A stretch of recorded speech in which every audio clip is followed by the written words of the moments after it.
সিলেটের বিভিন্ন এলাকা থেকে পানি নামতে শুরু করেছে, তবে এখনো লাখো মানুষ পানিবন্দী রয়েছে। পানিবাহিত নানা রোগ ছড়ানোর শঙ্কাও।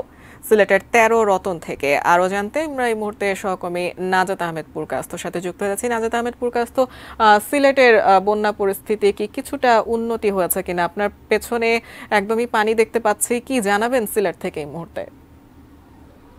সিলেটে কিন্তু গত ২৪ ঘন্টায় ভারী বৃষ্টিপাত হয় নাই, এমনকি পার্শ্ববর্তী ভারতের চেরাপুঞ্জিতেও কিন্তু আমরা বিভিন্ন মাধ্যমে জানতে পেরেছি যে ভারী বৃষ্টিপাত হয় নাই, যার ফলে কিন্তু সিলেটের বিভিন্ন এলাকা থেকে পানি নামতে শুরু করেছে। তবে এখনো কিন্তু পানিবন্দী রয়েছেন ৯.৫ লাখ মানুষের মতো।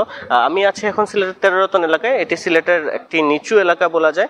এই এলাকা কিন্তু ঈদের দিন থেকেই পানি বাড়তে শুরু করে। এখনো কিন্তু পানি রয়েছে। এই এলাকা যে এখন যতটুকু পানি দেখছেন এর দ্বিগুণ পানি ছিল, এমনটি বলেছেন এখানকার মানুষরা। এখানে যারা বসবাস করছেন তারা কিন্তু এই যে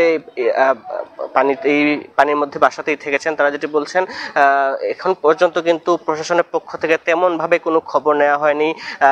এই যে ৪ দিন ৫ দিন হয়ে গেছে, এর মধ্যে মাত্র একদিন তারা যে শুকনো খাবার পেয়েছেন এমনটি অভিযোগ করেছেন। একটি পরিবারে কিন্তু ৬ থেকে ৭ জন সদস্য রয়েছেন। তারা যেটি বলছেন, যে পরিমাণে খাবার পেয়েছেন সেটি কিন্তু তাদের যে চাহিদা তার একদিনের চাহিদাও মেটাতে পারেনি, যার ফলে কিন্তু তারা অনেকটাই মানবত জীবনযাপন করছেন এমনটি বলেছেন।